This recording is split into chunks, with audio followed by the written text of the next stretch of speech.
Namaste and welcome to A Questioning Mind. I'm your host Sagarika, and it is my absolute pleasure to record the first video of this year, which is coming up pretty late, with Wasiq Wasiq.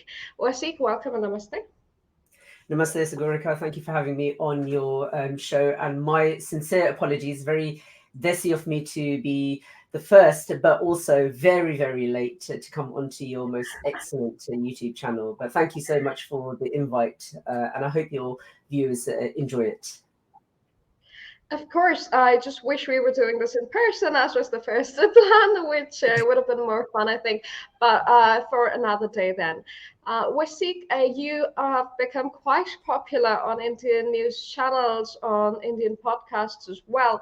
And the first time I actually came across your points of view, I assumed you were ex-Muslim, and you're not. You're a devout Muslim who prays 5 times a day, who's a British Muslim who embraces both of those identities of being British and of being a Muslim very well, in a manner that is very integrated and seems to be seamless and without conflict. So how did you come about that? How did you build that identity for yourself?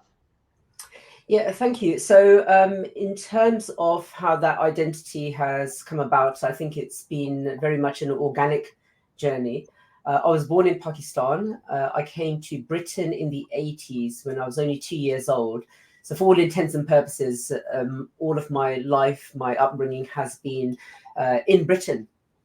And as part of that upbringing, I was quite fortunate, both myself and my siblings, that we were a house in between 2 other houses, and our neighbours on either end were actually 2 old women, old British women, white as well. And what they taught us throughout our childhood is how to be British.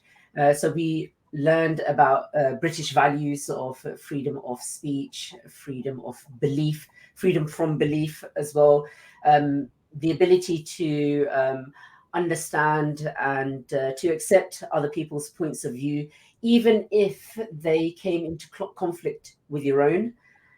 We also learned about festivals such as Christmas and Easter, where we would share gifts. And we were doing this all as Muslims. And we didn't see a conflict then. And my parents were quite, not necessarily liberal, but they were accepting of us learning about other different things. And so in one sense, they were quite open-minded, and they didn't see a conflict between what we were doing and our upbringing, between just two old ladies who lived on either end of our house. And that really helped in terms of shaping both myself and my siblings' outlook on life, and accepting perhaps other people who came from different cultures, different religions, who spoke different languages, ate different things, because obviously there's people have their own personal restrictions in terms of what they do. And so we became accepting of it, and that sort of helped in terms of the journey towards being a so-called British Muslim. Now, obviously, my identity as a British Muslim, a devout British Muslim, is very much different to other people's journey and what they consider to be British Muslim. Some people, fully subscribe to some British values, but maybe questioning others. And we're free to obviously do that as well in Britain, because one of the things that I think we have here, and we do quite well in the round, is that we can disagree with each other. We can accept that not everything's perfect. And that really helps in terms of navigating quite a globalized world where people are moving quite freely now than it was, a couple of decades ago. So that's kind of the journey of where I came from and to where I am now in terms of my outlook, and bridging those 2 identities of Britishness and being a Muslim, and also my heritage, which is Pakistan. So it's very interesting. What I found different from the other British Muslims that I've spoken with, because I studied in Britain for a while and I had a lot of Pakistani friends there as well, is that you were surrounded by people other than, you know, your Pakistani Muslim heritage who came from other cultures. And your parents were okay with that. They did not shelter you and prevent you from learning. And I think a lot of integration then comes down to knowledge, to an exchange of knowledge, and that's very interesting. Because do you see a change in, you know, how parents, or do you see a difference in how other parents would probably be sheltering their children, you know, and expecting them not to learn about the world that they live in, even because it's different from the one that they came from? Yes, absolutely. I think we need to put things into perspective. The South Asian diaspora in Britain is probably the biggest one that we have in terms of immigrants who came to this country. We came to this country to help rebuild it after the Second World War. Not many of us were expecting to stay here, and then we ended up making this our home. And what we found during that time is that many of those who did come, whether they were from Bharat, whether they were from Pakistan or Bangladesh, they fully integrated, or whatever they believed to be integrated. So they were getting involved in the local community. They were helping to, they were working a lot. They were, setting up mosques or gurdwaras or temples and things like that, because they started to believe that actually what we've got here is a new way of life. Not to say that what they had back home was any worse. It's just that they obviously found something here. So what we found was that they were obviously, you know, fully subscribing to being British in terms of whatever British meant for them.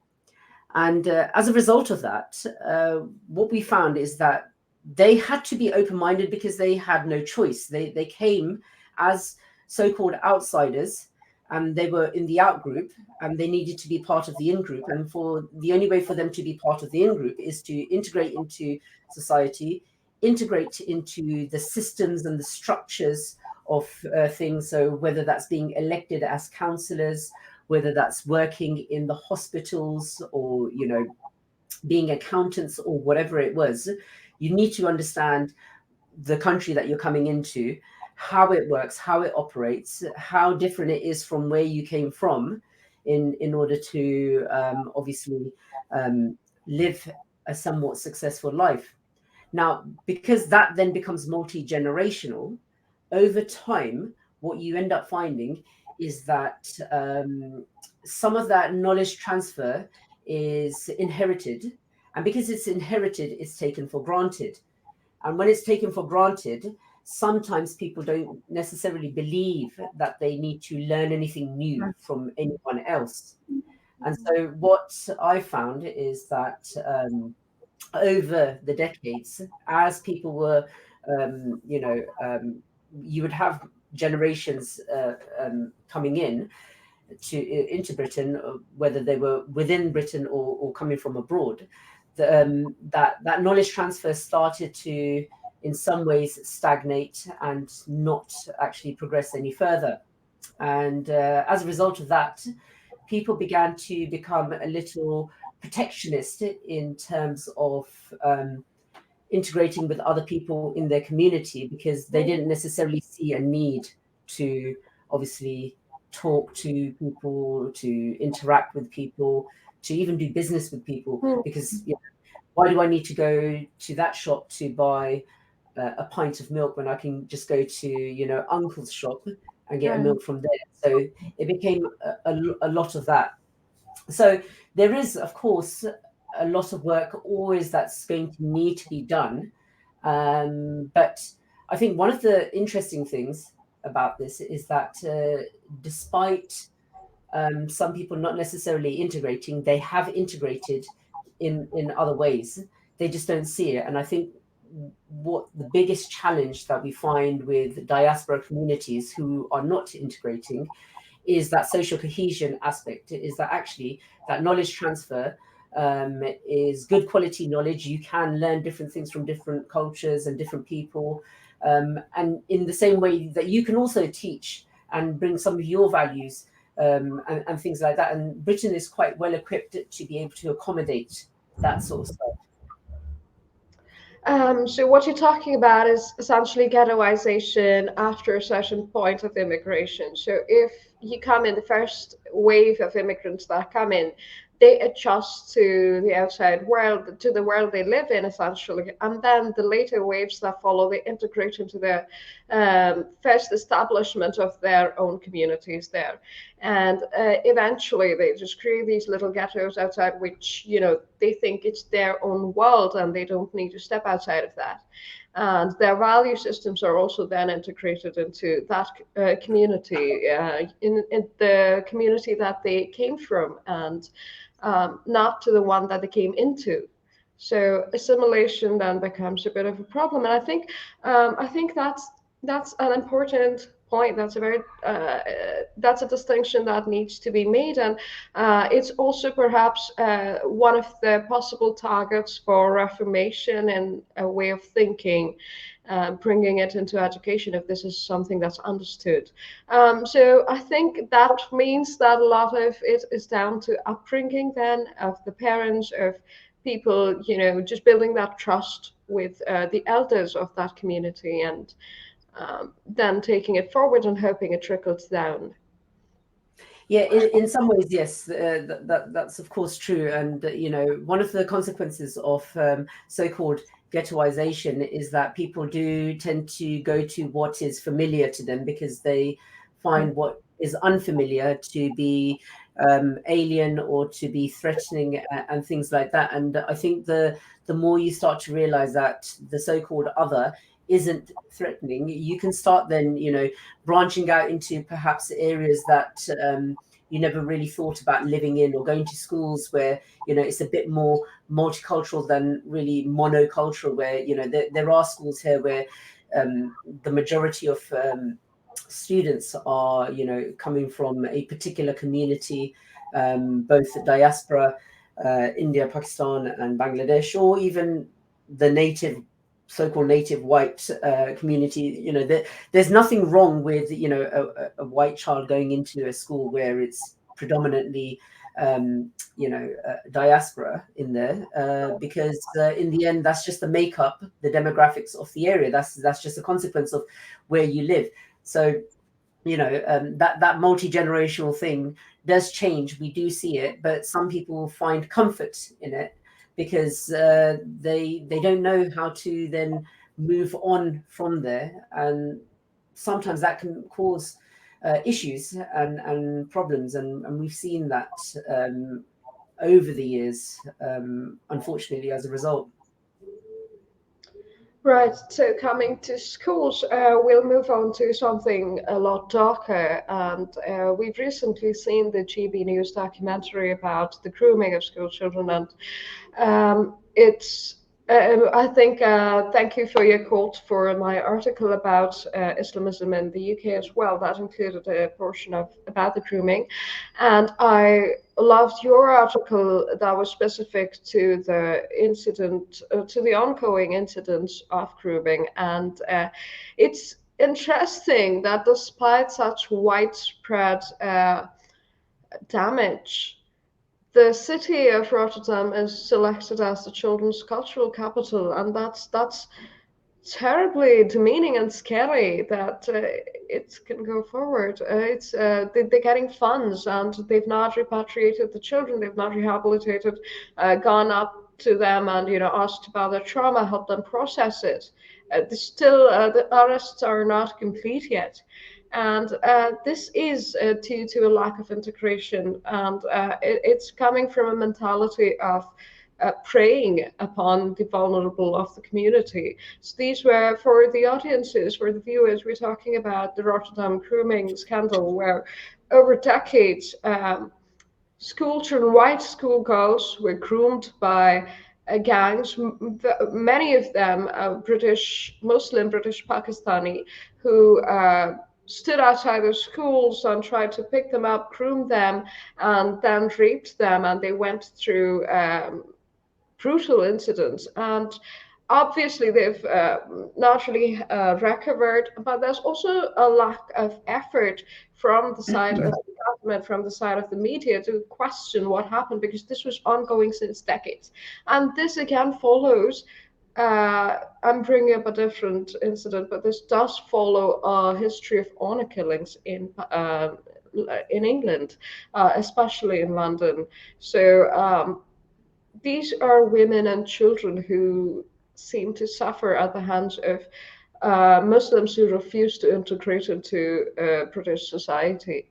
So, how did you, understand this? What was your takeaway in terms of how this came to be, and what would you like to see done in these cases?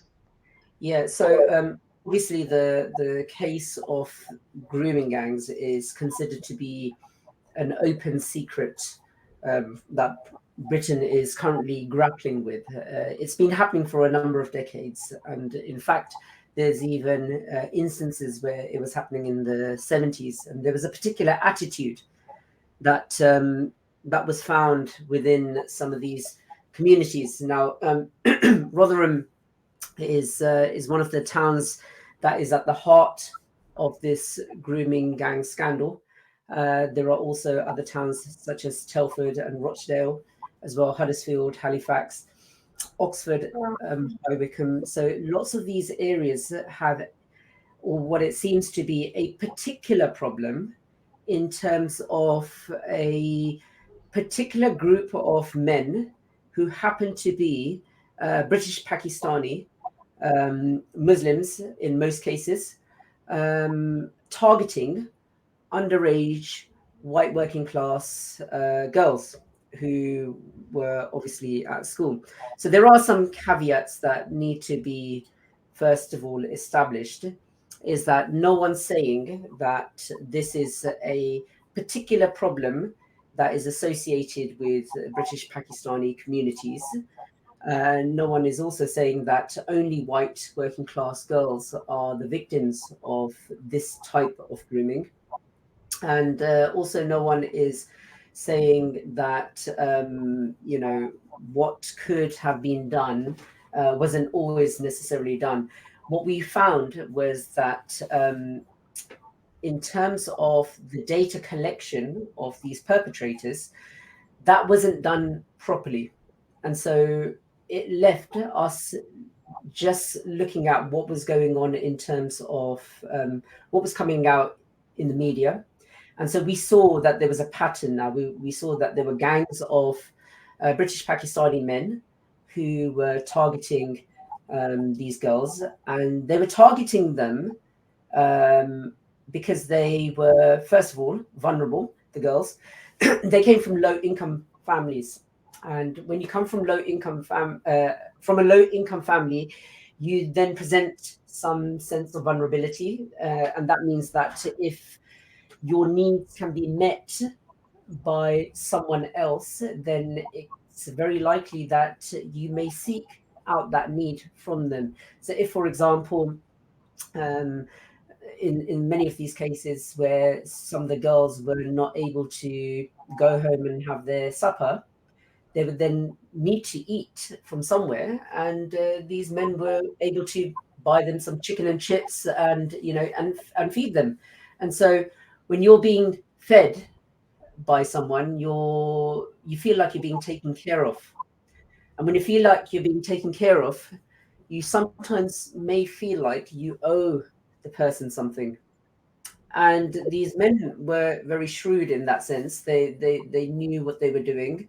They were, fulfilling some of these needs, because for a lot of them, they were working in the nighttime economy. They were working in restaurants, takeaways. They were taxi drivers. Some of them were drug dealers as well. And they saw that a lot of these girls were coming from broken homes. Some of them obviously didn't, but a lot of them came from broken homes. And so they obviously presented a vulnerability, and that vulnerability was obviously exploited by these men. it's also worth pointing out that this is not necessarily paedophilia. Paedophilia would be more a case of that they're being targeted because they are children, whereas in this case, it's more of the fact that they are targeting them because it's because of their vulnerabilities, because it's an opportunity to be able to obviously to get these girls. And also, finally, the other aspect is that there was an element of racism and classism. So, they would look at these girls being white, and they would say things like Gandi Gori, so dirty white person or white girl. And that's how they would view them, because, as far as they were concerned, these girls were not, clean, not worthy of respect, that perhaps other members of their own community were. And so that's what they were doing. And then what you found is that it's probably happened in a way like this. So you have one individual who gains the trust of one of these girls and then begins the exploitation of her. And then, as part of that exploitation, he brings in his friends or his family members. And then what they then expect of the girl is to then bring in some of her friends or even family members as well. And it starts to spiral out of control, and it becomes a whole culture of this is what's going on. Girls are being raped by predominantly British Pakistani men. The caveat, obviously, we know that it happens in other communities or with other perpetrators, but that's not what we're talking about here. We're talking about specifically British Pakistani men doing this. And so, we should focus on that, and we should be able to ask the question of why this is happening.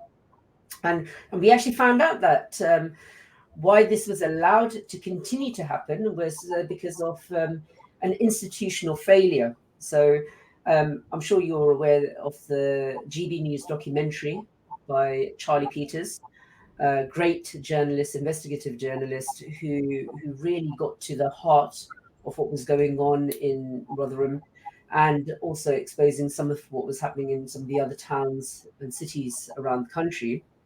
And he found that as part of the institutional failure, what people were doing, the people who were tasked with obviously protecting these girls, were not actually protecting them, because they shared some of what the perpetrators shared in terms of how they viewed these girls. So, some of the police would also look at them as council estate scum, for example, quote unquote, council estate scum, and they probably deserve it, or that's exactly what they were going to do. And this is quite scandalous, because the law in this country is the welfare of the child is paramount, the Children Act. And they were clearly letting down those girls because they had that view. And now whilst they had that view of the victims, they also had a view of the perpetrators. And that view of the perpetrators was that, well, we can't raise this issue, because if we raise this issue, then we could be accused of racism or Islamophobia or any other kind of ism. And it's probably best not to tackle this head on and to bury it under the carpet, so that we don't cause any community tension, which is obviously scandalous. But that's where we are in terms of those perpetrators, the institutional failures. Again, it was the same with some of the social workers who were obviously tasked with dealing with these girls. Schools were failing them. So there was institutional failure because of fear of racism and the way they viewed the girls. And then there was also the perpetrators, and this is specific to this group of perpetrators who happen to be British Pakistani men going after these girls.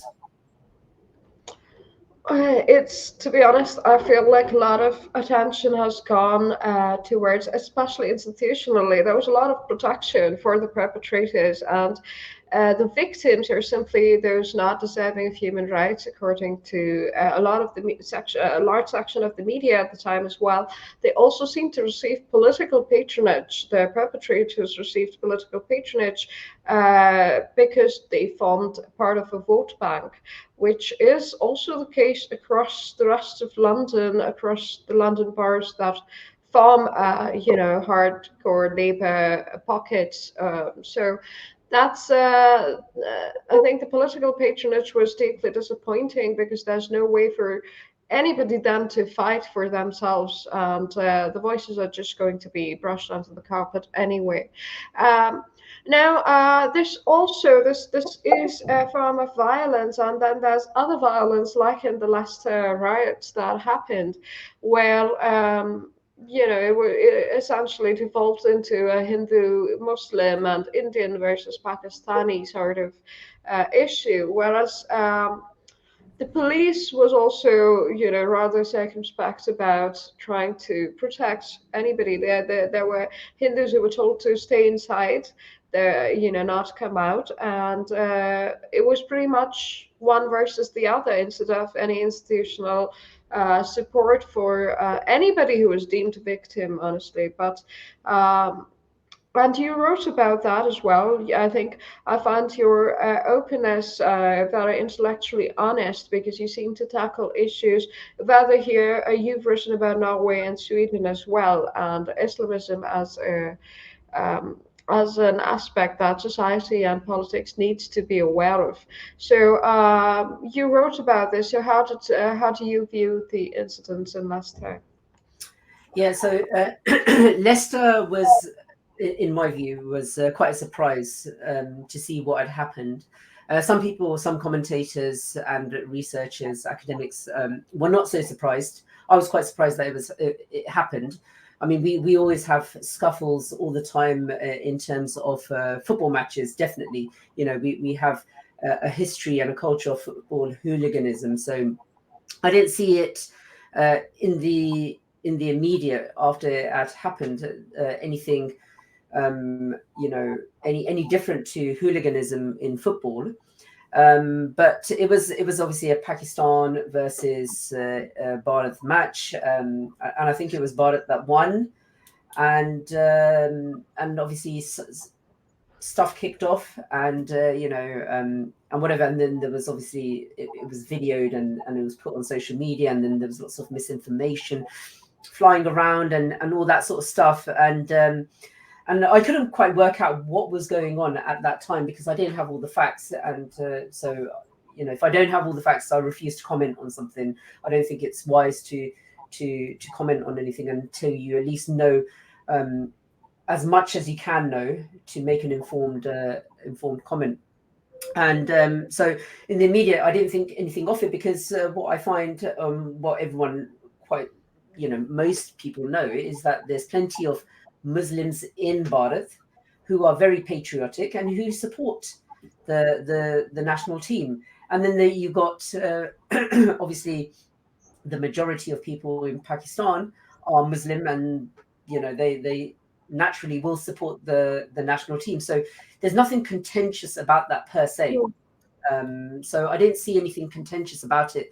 But what ends up happening is that misinformation creates narratives. And when you see those online narratives taking place that, a Muslim man has been, jumped by a bunch of Indians, whether they're Hindus or Sikhs or Muslims, even whatever that happens, or it could be the other way around. A Hindu man has just been, attacked by a bunch of Muslims, and lots of misinformation starts to generate, and bad faith actors end up obviously inserting themselves in there to further their own agenda. And what was, in my view, essentially something to do with nationalism became something to do with religion instead. Because what we found was that Islamists, both within Leicester and in different regions of the country, started to coordinate themselves and make this into a Muslim versus Hindu issue. And so quickly, when it was initially India, Bharat versus Pakistan, it then became Hindu or Hindutva versus Muslims. That's what ended up, and I couldn't work out why this was the case. Why have we now started to talk about religions? It didn't make any sense to me.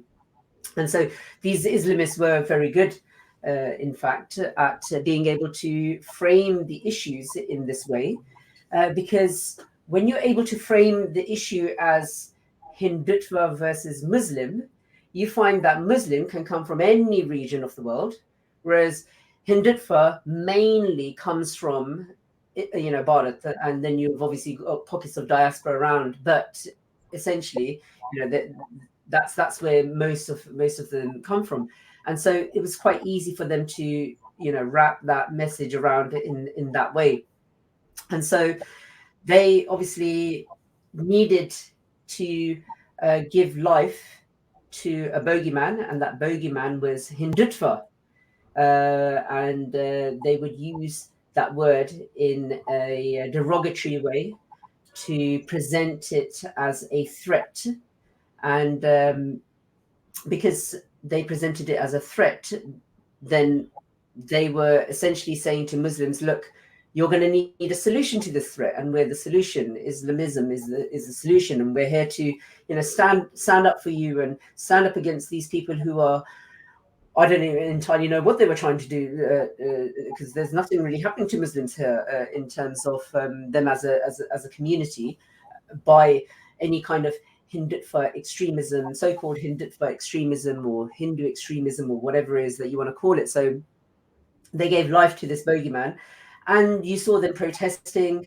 You saw, well, I say protesting. It was hardly protesting when they're taking down saffron flags or smashing windows of cars that were owned by Hindus, and making rude gestures at another temple in Smethwick on the other side of in the West Midlands. So there was a lot of that happening, and in terms of the institutional response to it, in my view, at the time, I was reluctant to say that the institutions were failing, but now that the kind of dust has settled, I think there was quite a lot of failure in terms of how they responded to it, which is obviously unfortunate. But it is a case that it was the Hindus who were quite clearly the victims in this, and the Islamists were the ones who were trying to mobilize everyone else to go against this bogeyman that they had given life to.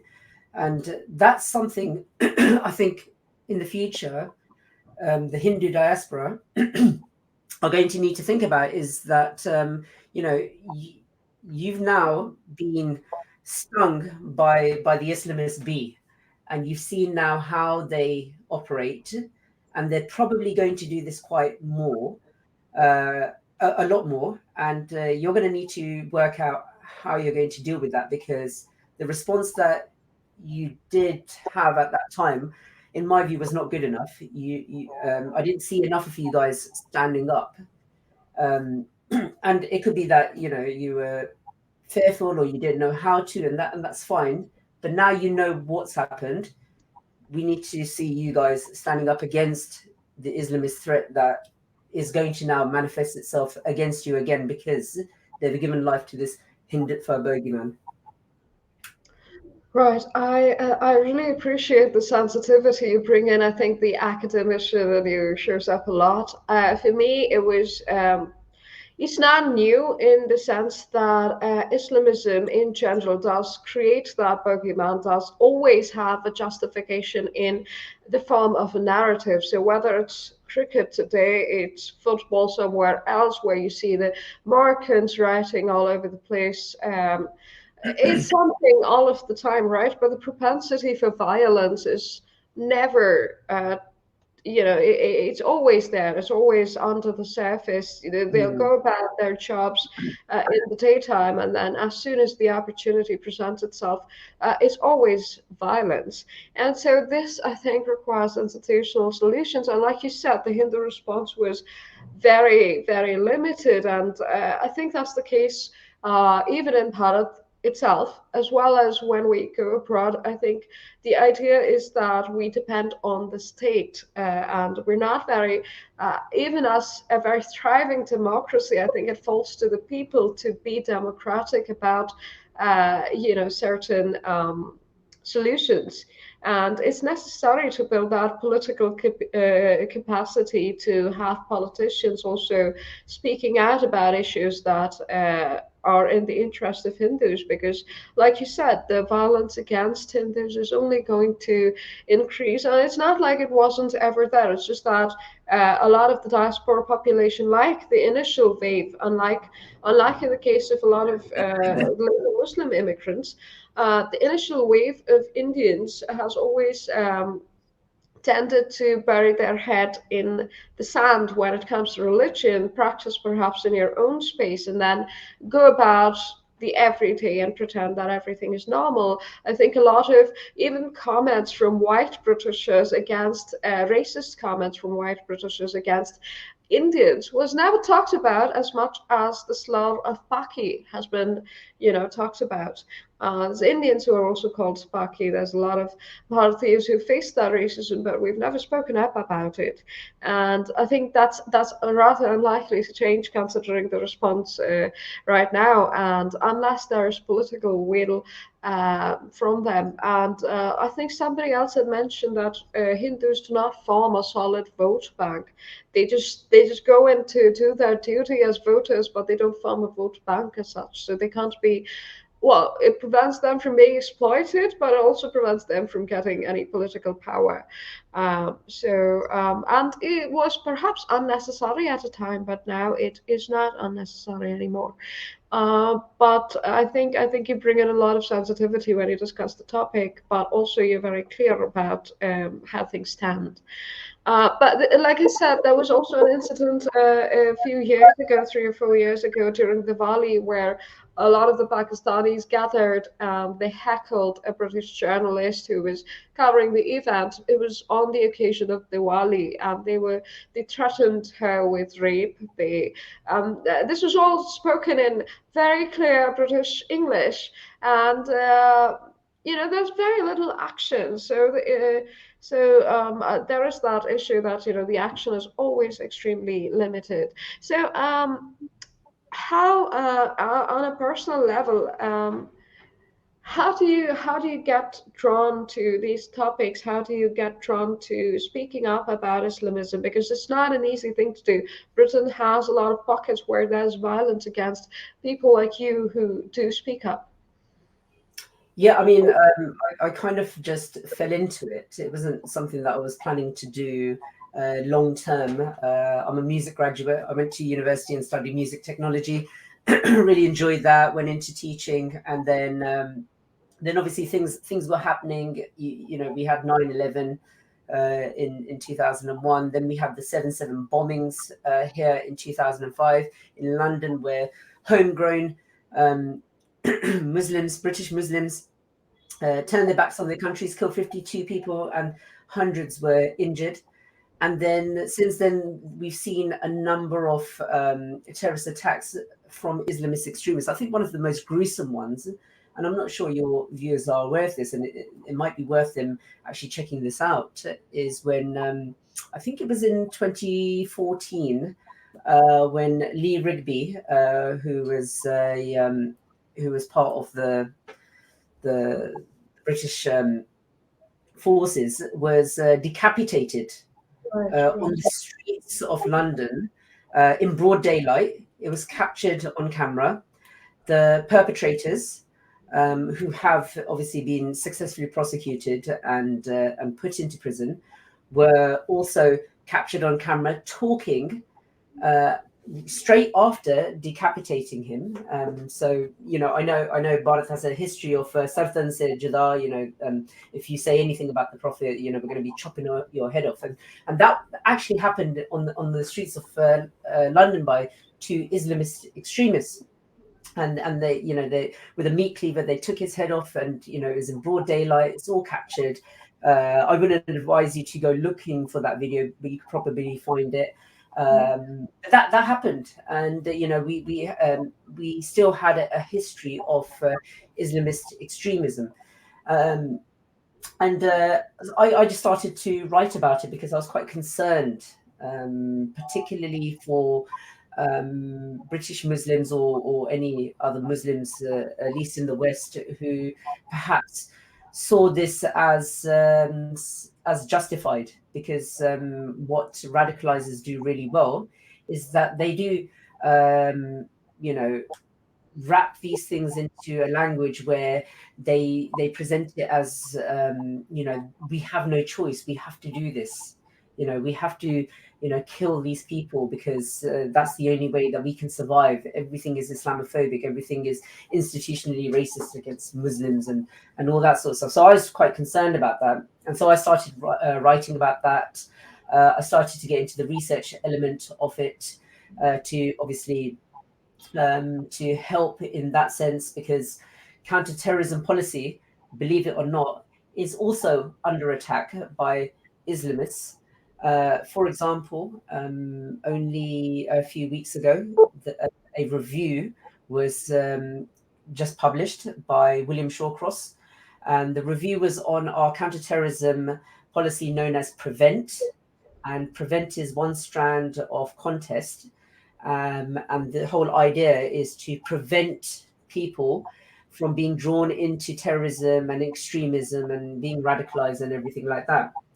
And what we found is that Islamists, since PREVENT came into existence, have been attacking it day after day, because they're calling it Islamophobic. It's disproportionately focusing on Muslims. It's disproportionately not focusing on the threat of the extreme right wing. And what the report actually found was that in terms of PREVENT referrals, so people being referred to the program. In fact, I've done an analysis on this, and I wrote a piece on this for Unheard, that one of the reasons why we found that there was an increase in referrals for extreme right wing and a decrease in referrals for Islamist extremism was that people, or the people who were going to refer these people, were institutionally hampered because of threats of being accused of Islamophobia or racism and things like that. And so, the definition of Islamist extremism became so narrow that it became difficult to say, oh, that person's an extremist or that person isn't, despite them clearly saying things that are anti-British values, democracy, liberty, the rule of law, things like that. Whereas the definition of extreme right wing became so broad that it was including even the most innocuous right wing commentators, and it was quite mad. And so you saw that disparity, and then whilst you got that disparity, you also find that 80% of the resources are being dedicated to tackling Islamist extremism. So while you've got a mismatch there, you've got another mismatch in terms of what's being obviously dedicated to that. So it's things like that people don't tend to know, and it's those sorts of things that I tend to write about and to really highlight. And that doesn't obviously make me anti-Muslim, it just makes me pro-fact, because I'm not concerned about opinions, I'm concerned about facts and figures. What do the facts and figures say? And I don't speak as a Muslim when I do it, I just speak as a concerned citizen, just like anyone else. So those are the reasons why I obviously got into it. Obviously, you have that advocacy element in you. I think everyone has an element of advocacy in them, and so you want to do what's right for your country. You want to obviously build it up. I see that so often, even in Bharat. I have lots of Muslims from Bharat, tweeting me or messaging me or emailing me and telling me that they're so patriotic and they can't stand the Islamists, the PFI who have just recently been proscribed again. These are the sorts of people that we should be encouraging and empowering, because the threat of Islamism isn't just the responsibility of the government, it has to be also the responsibility of the Muslim community. And one of the distinctions I think that does need to be made is what is an Islamist and what is a Muslim. So, I mean, the most basic way of presenting it is that all Islamists are Muslims, but not all Muslims are Islamists. And that's just a statement of fact. Islamism is a political ideology. Islam is a religion. And the only way, and even the term Sharia, because that gets misconstrued a lot. Sharia literally just means a way of doing things. And so Islamists, what they want to do is they want to create an Islamic way of doing things, a Sharia. So, they want society to be Sharia compliant or Sharia law, whatever it is that you want to call it. Whereas Muslims don't tend to. I think I saw some statistics recently for Bharat where Muslims seem to be living their best life over there. Despite all of the nonsense that's coming out from Islamists all over the place. And here again is exactly the same thing. Broadly within in line with the general population, Muslims are one of the reasons, in fact, that Muslims like Britain so much is because of freedom of religion.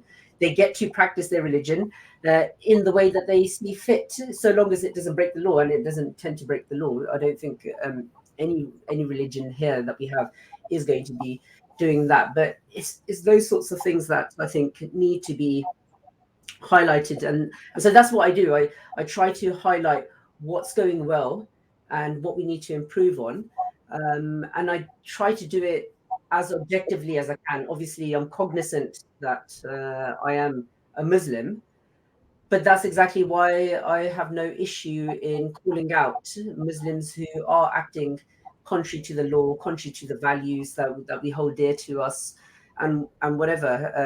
But that comes with a lot of hate, whether it's online or cancel culture and that sort of stuff. And that's just something that we just kind of have to deal with, those people who are in this field of work.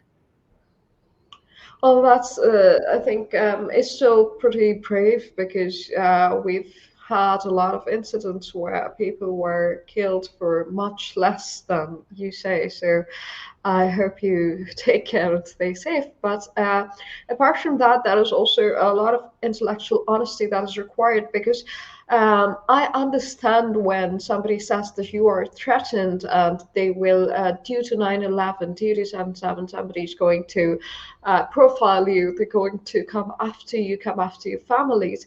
It's very easy to fall into that downward spiral of feeling threatened by everybody, and just it's a form of abuse eventually, when you have a sole point of contact who's the only designated protector, and that happens to be perhaps an imam at a local mosque. Perhaps they're doing the radicalization and they're the only ones who know the way to protect you, and you seem to think that you don't have a choice. So a lot of radicalization does play on that fear, and it takes a lot of intellectual honesty to kind of step out of that cycle of blaming the outside world and taking accountability for your own community. And the thing is, in Bharatvarsh, we see a lot of Hindus having done that throughout, and yet for some reason they're the ones who are called out a lot more than Muslims are never called out by members of their own community. Those of the elite Muslims who pretend to be moderate have never come in defense of victims of the Sartan that you've mentioned. They've never spoken up about the rapes, about the mutilation of the dead bodies of women. They don't speak up about incidents in Pakistan either, if they consider themselves part of the Muslim community. So so there is that, and I think it's very refreshing to have somebody like you to actually speak with Muslims as a devout Muslim yourself, to offer them another path, that there is something that you can do as a Muslim, and there is something you should not do in order to not become an Islamist and have that sense of superiority, because that's dangerous for yourself as well as the world around you. And the latest statistics in perhaps Kashmir are terrorists don't last. Most of them are dead within 64% of them die. These are young boys who are misled, right? Young boys whose mothers are left without their children. And that's so painful. And there are rehabilitation methods that are being employed very rigorously, and there are people who are working on the ground to help with these efforts. But also, if you do take up the gun, if you do take up the bombs, the firearms, then you tend to die very quickly in your career. But the people who are, who get to the top for a year, for a couple of years, they are shown as, the people that, the icons that these young men should aspire to. So I think it's very necessary to prevent that happening in Britain as well, because the population itself, the demographic change, the number of Muslim immigrants into Britain, kind of make it difficult to speak a different language now. And it's impressive that so many people across ethnicities band together as Islamists sometimes. Uh, and I think that's the only community that has managed that, because with Lee Rigby, these were African immigrants, right? And with others, they can be Pakistani. With somebody else, they can be from Turkey, from Morocco. So that happens, and I think it's very necessary. The work you're doing is very necessary, and I will link a couple of the articles that you've written down below as well that pertain to the topics we've discussed. Now, before I let you go, I just want you to touch upon the incidents of Islamism that you perceive in the rest of Europe. Now, after Brexit, Britain, but the rest of Europe, like Sweden and Norway, have seen a lot of incidents, and there's been grooming, there's been rapes, there have been murders that are not being talked about. And one is, after this, I do want you to address the question of accountable media as well. Yeah. So in terms of obviously Islamist threats in Europe, it's probably, I think they're a bit better at dealing with it than we are.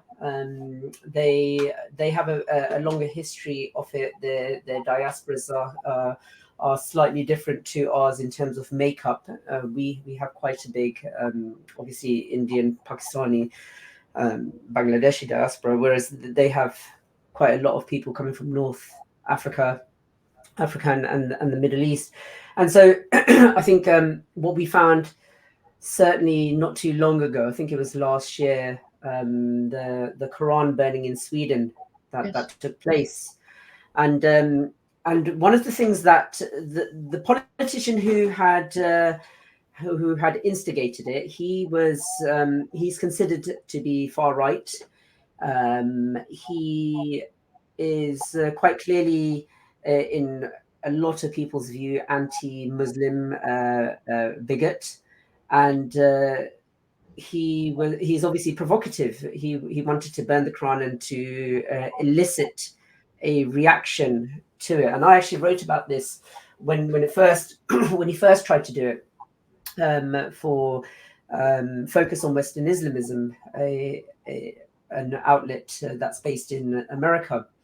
And what I argued was that that's of course going to happen, and the Muslim community have two choices when this happens, and that's either they align with the Islamists and retaliate, either in kind or something that's commensurate to what he's doing. So that could be burning a Bible, for example. I'm not sure if he identifies as Christian. In the West, you can identify as anything now. I think recently saw a video of someone identifying as a broccoli. So, You can, yeah. Sorry, I know this is meant to be a serious discussion, but the I West know. is. I mean, if the West isn't serious, we can't have a serious discussion about them. Yeah. We're currently going through an identity crisis at the moment, so yeah, so that's kind of where we are at the moment.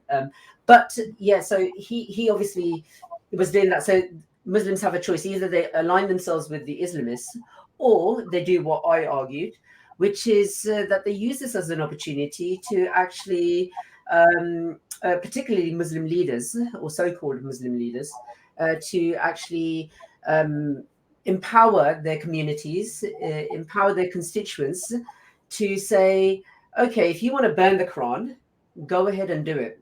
What's going to happen? The world isn't going to come collapsing down. It's not going to be the end of the world. No one's going to die if you burn the Quran. You burn the Quran, we'll just print another 10 more. You don't burn the Quran, it's available, digitally anyway. So what? What does it matter? This is basically what I was arguing, because the problem is, if in my view, if Muslims see the Quran as so precious that other people and they expect other people to see it in that way, then we're probably going to get nowhere. The fact is, there's going to be lots of people who don't like what's in the Quran. There's lots of people who won't like what Islam stands for. That's okay. That's their point of view. You can't make them, believe in it. You can't you can't force them to have respect for it. That's just life. That's just the way it is. In the same way that they can't expect the same from you, because particularly in the Western world, we have the concept of liberalism, where people have a choice, and choice is paramount, so long as it obviously doesn't harm anyone. And this is very much, following on from John Stuart Mill's his harm principle, that people should be free and have the liberty to do what they want as long as they don't harm anyone. So if someone wants to burn the Quran, who is it really harming? If it does harm you, then in my view, I think you're allowing it to harm you, because as I said, burning the Quran isn't going to do anything. It's not going to materialize in a way that you might think it does. And if it does, then really you do need to think about how you're responding to that, because there's the world isn't going to come to an end, but we are where we are. And I don't blame necessarily Muslims for feeling like that. I just think that if you are going to feel like that, then think about then how you're going to react as a result of that, because there's going to be Islamists who want to obviously recruit you, mobilize you, get you out there protesting and causing mischief in the land and everything like that, and you're just echoing exactly what's going on with that politician and all his supporters, and then you're going to get nowhere. And so this is essentially what I argued, and this obviously goes back to one of the things, at least in Britain, that Muslims, one of the things that we love it so much here is, and this is empirical data as well, so it's not just my view. This is well-established empirical data, that one of the reasons that they like Britain is because of freedom of belief, and the less we see these sorts of acts as a threat to us, the less power these far-right people have, because in the end, most white far-right people hate all brown people. Let's be realistic. They just obviously hate some more than others.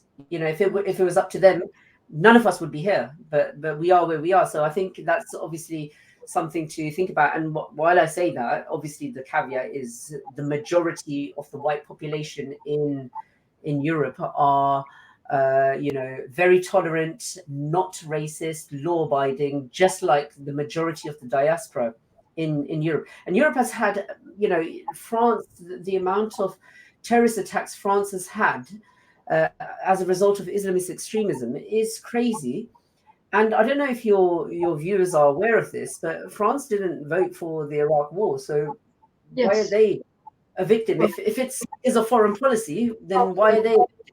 So, it's quite crazy. And so one of the things in terms of Islamist extremism is that they do want to set up a global caliphate. ISIS came the closest to setting up something, or at least providing the template in Iraq and Syria. They succeeded where Al Qaeda couldn't, but in the end they collapsed as quick as they succeeded, whereas Al Qaeda have managed to endure for such a long time. So these are things to obviously consider when you're thinking about it. But again, and this is what I don't want to do, is overinflate the threat of Islamist extremism. In the West, Islamist extremists are not going to be sitting a caliphate anytime soon. These are mature democracies.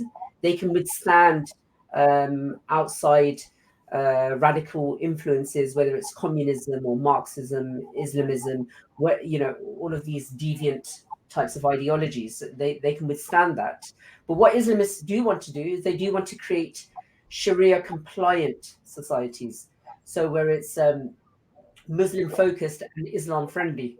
And so what that means is that Muslims are at the center of it. So we're thinking about their sentiments, and Islam friendly means that, you can't say anything bad about Islam, even though we have freedom of speech. And, we saw that a couple of years ago. There's a school in the northwest of England known as Batley Grammar School. A teacher had shown a picture of the Prophet Muhammad. I'm not sure if the picture was innocuous in and of itself, but there was, the picture doesn't present, even if it wasn't innocuous, it doesn't present any safeguarding risk. So there's no reason why it can't be shown to school children, as in there's no 18 rating or 16 rating, whatever the age of the children were. So, but lots of Muslims in the area were quite sensitive about that. And as a result, the teacher has gone into hiding because he was, his life is at threat because of them. In fact, one Islamic charity actually named him. And so, he's probably going to have to change his name, change his whole life. He's never going to, his life's never going to be the same, because he showed a picture of the Prophet Muhammad.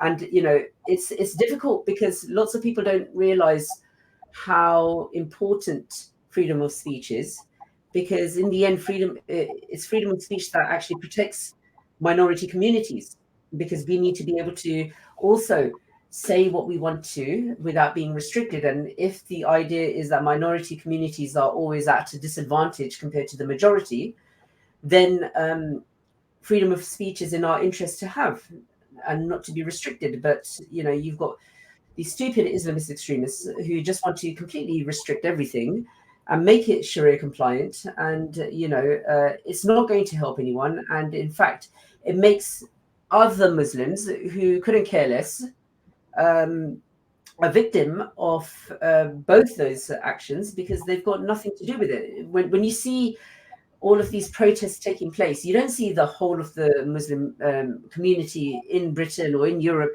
out protesting. You just see a minority of them, because in the end, Muslims in the West, they just want to get on with their lives. They just want to work. They want to do well. They want to get onto the housing ladder, whatever it is, pay their bills and stuff like that. They don't want to be politicized, and that's what's happening. Is that they're being politicized, and it happens all across Europe.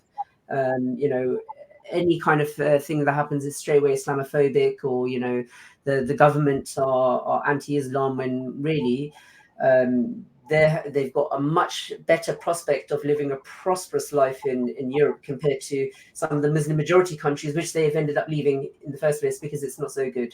So that's kind of what's happening in Europe. So I think a few points come through. One is that the Muslim community is asked, for some reason, led to be very fragile about religious sentiments. The burning of the Quran, like you said, you could print 10 other copies, but burning one Quran is not going to impact so many Muslims, and yet it does.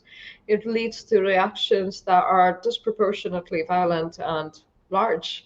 So one is that the fragility is very much encouraged. Another thing is that you mentioned that it's not the majority of Muslims who are coming out to protest or riot. That may be true. However, the moderate Muslims, unlike yourselves, do not speak up about the violence because either they might feel threatened or they might, in fact, support it, amongst themselves, but not really be out there because their job is more valuable. So I think what is necessary to point out is what is at stake here for Muslims themselves. Why should Islamism not take over? Because there are pockets of London that are completely Sharia compliant. People cannot go in there. People of other faiths do not go in there. Men marry more than one woman, and they marry underage women as well. And honor killings go unpunished, even unspoken about. So, what is at stake for the diaspora Muslims who live in Britain or in the rest of Europe, for them to not turn Islamist? Well, I think that there are a number of points that need to be made here. That we don't necessarily know that they're not speaking out, because they could be speaking out from within the community. In fact, I see it quite often when I go into mosques, and I see some of the imams actually speaking out against it. So it does happen. It just might not be publicized as much. So perhaps I think that perception comes about because we don't see a lot of Muslims in the mainstream speaking about it, and so we might have that perception that it's not being talked about. But then, when you do see that is the case, that also needs to be highlighted. In terms of, and of course, that there will be some who are secretly or maybe not so vocally supportive of Islamist aims and things like that. That again, we don't necessarily see that out in the public. So it's really important that, at least for me, that if that is the case, we need to know that is the case, and then be able to tackle it. But it's not. It's difficult to say either one. But you could probably make an educated guess that both exist, that people do obviously speak out within the community. And then, in fact, actually, there is, I should mention this, they do speak out in the community. There's empirical data to check this out, and your viewers can look at this. So it's Crest Advisory is a think tank, a security think tank, who did this survey of British Muslims, and what you find is that they're supportive of things like Prevent to tackle Islamist extremism. And they were asked the question that would you support it if it was targeting Muslim communities, and they said yes. So you've got that data there that's saying it. So anyone who then turns around and says, oh, they're not speaking out enough, it might be the case that you don't see that's happening, but there's now empirical data that obviously shows that it is happening, and this is representative data. It's not a selective sample or anything like that. In terms of things like Sharia compliant areas and men marrying more than one wife, we do see this almost parallel life that's being lived here, where legally you can't marry more than one person, but Islamically a man can have up to 4 wives, which is obviously problematic, because it's the women who are the losers in that situation, because they've got no legal protection for it. So that's obviously problematic, and that needs to be dealt with. And that's where I suppose liberalism has some flaws, because lots of people will say, well, you're just not tolerating our beliefs and things like that, and the law has to step in. And we've got the law, but obviously people culturally do things differently, which sidesteps the law. So because those marriages aren't recognized, technically it's not illegal.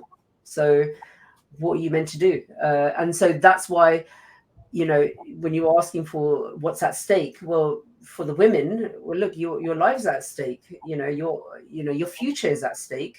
If you're then, for all intents and purposes, married to someone who's also married to someone else, but you're not protected legally, So, you know, what happens in those situations? So that's, I think, what, you know, Muslim communities, at least in the West, need to think about, is that the law very much is equal, and it offers a better way than some of what the, obviously, you know, some of that religious baggage that the, or entitlement, at least, particularly with the men who think they're entitled to marry for women. I mean, they'll be lucky if you know, women want to marry them if they've already got someone else, you know. But that, you know, so those are the things that I think they do need to think about, is and I think it is the women who are the losers in this, because in fact I think it was Bharat, it was Muslim women who were the ones who managed to lobby Prime Minister Modi to get triple talaq cancelled, and you know, so now that's not part of the law. So, you know, they saw that it was problematic, that, you know, you can just say talaq 3 times and I'm divorced, whereas I have to go and apply, go and justify to a Gori and all this and that, and, you know, you can see that there's an unfairness there, and so women tend to be the losers in this situation. And so that, you know, that's what's at stake: your freedom, your liberty, and you know, your potential to have a successful life. I think that's interesting. I would still, you know, look for what is at stake for the Muslim men, for the Islamists who, you know, decide to radicalize. And like, not everybody's committing acts of terrorism, but they're definitely breeding a lot of small-scale criminals, smaller-scale criminals, like a lot of rapists. And you know, what is at stake for those men, and also for the women. I've seen this in Bharat with so many women. What you said is very true. It's the women, but a lot of these women are from the lower middle socioeconomic strata who have lobbied the government to ban triple talaq. Now, when it comes to the elite Muslims, a lot of these people usurp the position of being the voice of Muslims and in Bharat, and they speak up against the ban, right? They speak up for polygamy. They speak up for everything that goes against the ideals of feminism they otherwise pretend to uphold. But then they tend to be very vocally supportive of Islamism, because in India, in Bharat, it's absolutely legal for a Muslim man to have more than one wife. In fact, Hindu men will sometimes convert to Islam for the sake of marriage. To more than one woman, right? We have Dharmendra who's done it. He's still legally married to both of his wives. And of course, you have Javed Akhtar and so many other celebrities who espouse that trend. And it's like you said, it's absolutely now in the West, the women might not have any legal rights. In India, in Bharat, they do have the legal rights because as a Muslim. And then in Bharat, if a girl is over 15 years of age, she can be married if she's Muslim. And that's a child marriage is it's legalized by Bharat's court. So there's a lot of influence that outside decisions have in the rest of the world, right? Even though a lot of calls for Islamophobia are coming from the outside world, it's Bharat and her laws that are being impacted by judges who are unwilling to take tough decisions. And it is the women who are losers now. You should see some of the videos where they're literally falling at the feet of the chief minister of UP and of the prime minister because they've been given shops that they can run, small businesses. And even though they have gone through triple talaq and been discarded, abandoned by their husbands' families, they and their children have a life. And there's a lot of these videos which are not mainstreamed, but a lot of these women do not have the capacity for being spokespersons for other Muslim women. I think Amina Ansari has done a very good job of, coming through the ranks and really speaking her mind. But a lot of Muslims who are elite tend to accept the spot for common Muslims, whether it's in Bharat or I think in Europe. Now, funnily, even with the Prevent and the Shawcross report, I saw a lot of tweets that were talking about Hindutva extremism, how that failed to make a mention of that. And it's amazing because I'd love to have a report on all of the terrorist activities that have been carried out by so-called Hindutva extremists. I mean, if they were to provide that, I'd think that would make a good part of the Prevent report of the next edition of it. But there's a lot of white people actually talking about, British white people talking about Hindutva extremism. That's the power of narrative. And that's why I feel like a lot of the narrative that has been created for the Muslim community, for the common Muslim person who does not necessarily want to go into becoming a radicalized Islamist, they don't seem to have any other input, honestly, coming from within the community, somebody they can trust. So there's that. Now, because of that, I'd like for you to discuss media accountability, and I promise this is the last question that I have, especially pertaining to a lot of the incidents that we've discussed, whether it's Leicester, whether it's Rotherham, whether it's any other call out of Islamophobia before actually tackling Islamist terrorism or violence?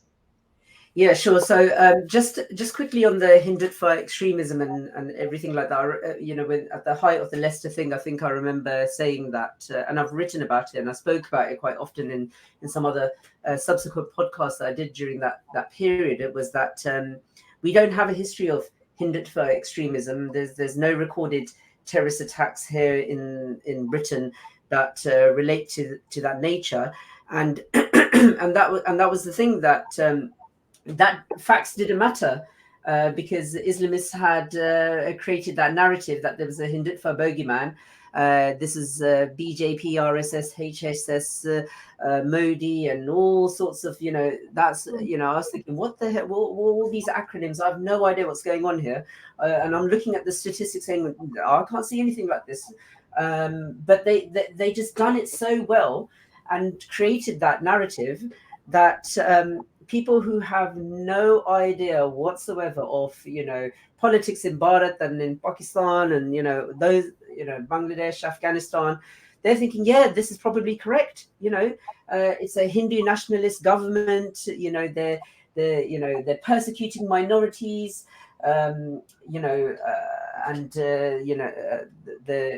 Lynching people and all sorts. When the reality is very different, but in this sort of space, facts don't always matter because people just want that grievance narrative, and that's all part of the radicalization process. Is that people are able to create that grievance narrative, and then as a result of that, people are then recruited and convinced that these sorts of things are happening.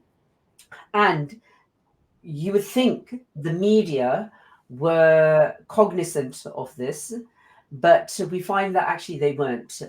In some cases, they were ignorant of kind of the politics of what was happening, and they were also, in some senses, accused of being, or at least enabling, Islamist extremists or Islamists, giving them platforms and things like that. So I wrote an article for Unheard, and I done an analysis of a prominent news media outlet, who were covering the Leicester Riots, and there was a prominent journalist also who had interviewed one of the Muslim members of Leicester, who is accused of being the main instigator. So I looked at that journalist output in terms of what was written about Leicester, as well as some of the other articles that were written about Leicester. And what I found in my analysis, I mean, it was nothing, special in terms of the analysis, because obviously you don't want to write a whole academic paper on this. You just want to be able to explain something simple to an audience in a straightforward way. But what you found was that, or at least what I found was that Islamism was, or Hindutva, in fact, was mentioned, I think, around 13 times. So during a specific period, Hindutva was mentioned like 13 times, whereas Islamism was mentioned once in that coverage. And I thought this was a bit bizarre. And then, as well as that, there was a whole article dedicated to Hindutva as a what do you call it, as a threat, as an extremist threat. And I've got loads of like Hindus from Bharat tweeting me, or I've got Kushal Mehra telling me no, Hindutva means Hindu-ness, and it's about this and that, and I'm thinking, okay, so how come these guys don't know? Like, you don't need to convince me. I'm just trying to think, why don't these lot know? And is there no balance? Is there no checks? Sorry, I do want to ask you here, but Martin Freeman was seen with the mayor of Leicester, right? He's been hanging out with them, so there is some political complicity. If this is the coverage, do you think that the media would be under pressure to not know or to turn a blind eye? I can't say for sure whether there's certainly any complicity. There's obviously allegations of that. But it obviously seems problematic that one of the individuals who's been accused of being an instigator is now, hanging around with a person who's commissioning a report on the so it's up to your audience to decide on that. But yeah,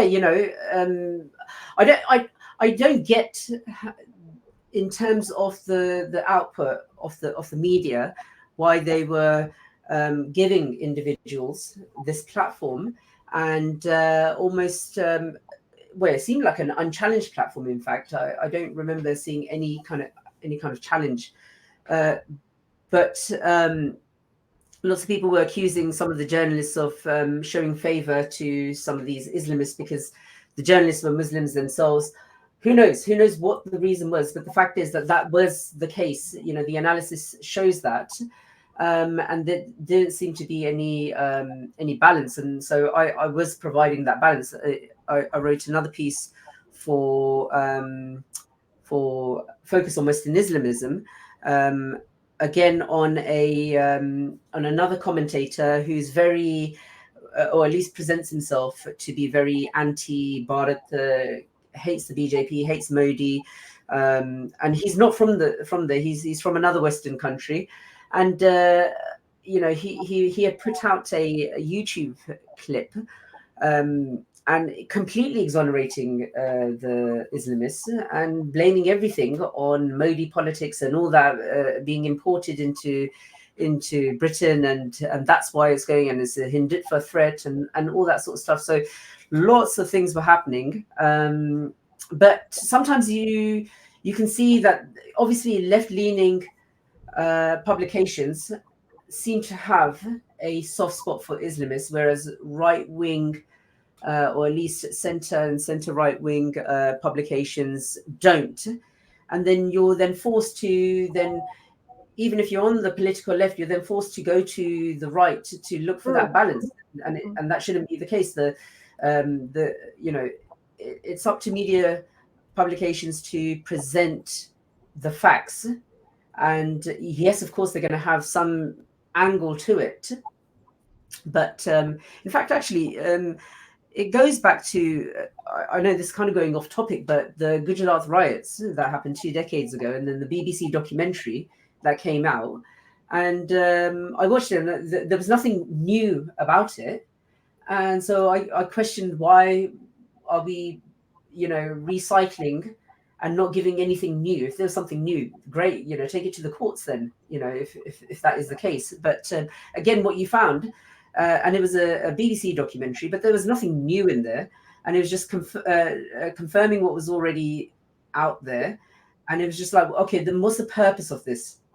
And we couldn't see what was going on there. So you do find that sometimes media publications get it wrong, sometimes they get it right. The BBC on the whole, they do get it right, but in this occasion with that particular documentary, I would say they got it wrong, because there was nothing new, and I could have just gone and watched that somewhere else, or read a couple of articles that were happening, that were being published at the time. And so media responses are sometimes quite poor, and we need to obviously hold them to account when they are doing that. And that's what I try to do, is come in objectively to hold a particular media organization to account for the way that it was presenting, in my view, what was a quite demonstrably false narrative. Because what was happening in Leicester, it was the Hindus who were the victims, quite clearly the victims, but that wasn't getting the attention that it deserved. And I think that's that's really poor from the media. Right. Well, thank you. Now, as the second country with not the only, but the second major power with a Hindu prime minister, how threatened do you feel? Darka Mahal here. Yeah, massively threatened. Oh my God, Hindutva extremism has been mainstream there, right at the top of the political, echelons of power. I don't know what I'm going to do. Oh my God. Well, I tell you what. When Rishi Sunak became prime minister, and then recently he said, I want all children to study maths up until the age of 18. I was like, oh, you idiot. This is so typical. We all know we love maths as diaspora community, even back home in Pakistan and Bharat and everything like that. So yeah, so if there's any threat, it's the threat of a chappal from our parents if we don't get those highest grades. So that's about the only threat I can get from Rishi Sunak. But I think